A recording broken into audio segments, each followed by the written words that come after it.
Hello, I'm Troy Parker, President of Innovative Labor and Cleaning, and this is another Mental Health Monday.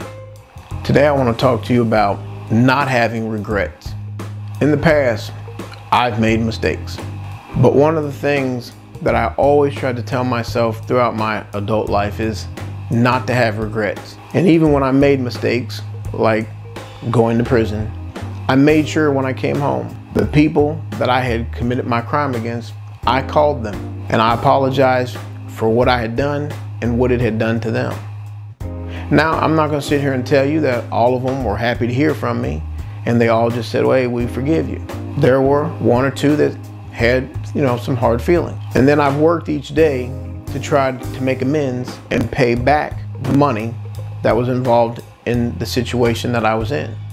But outside of that, I've always tried to make sure, and I suggest to others, to not leave these regrets, because they begin to line up where, say if you don't pay someone that you owe, or you cheat someone on their time, or you cheat on your wife. These things have a residual effect where you're constantly in fear and looking over your shoulder.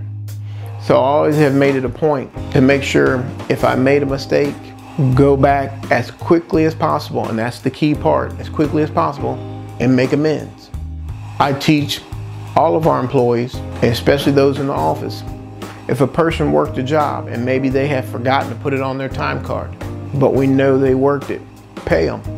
Even though they may never know that they were shorted, we know.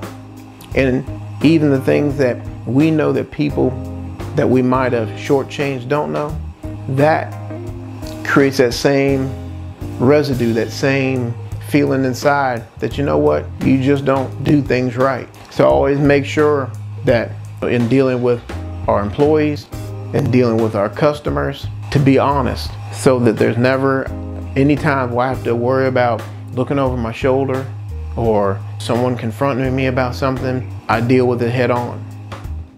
A suggestion is look at your life. And this is something a lot of people don't want to talk about. And I never did before. I just, okay, it happened, and you blow it off. But I found that as you get older and you start looking back and you see, okay, I did this and this.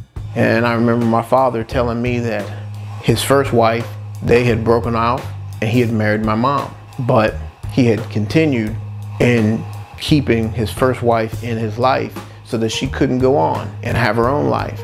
And I remember she passed away first. And I remember he was sitting there crying. And he was saying, I regret doing that.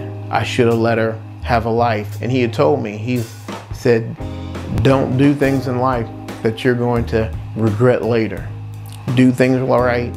And if you make a mistake, correct it as quickly as possible. And it's something that's always has stuck with me.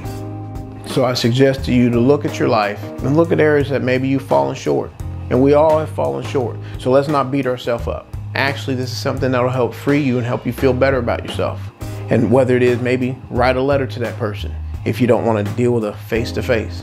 Maybe it's that, that ex-husband, ex-wife that you've been battling back and forth with for years. You never have anything good to say. Maybe just time to bury the hatchet and just say, you know what, this happened, but let's not spend these next 25 years continuing to beat each other up. Because from our union, these beautiful kids have come. Maybe you created a great business. If there's something that you need to do to make a person right, maybe you owe them money, maybe you don't have all the money. Maybe send them a little bit and say, I'm gonna keep sending this until I get you paid off. Many times it's not what you've done, it's how you deal with it. And that's a hard lesson I had to learn. So I hope this helped, and as always, it's up to you to make your life better.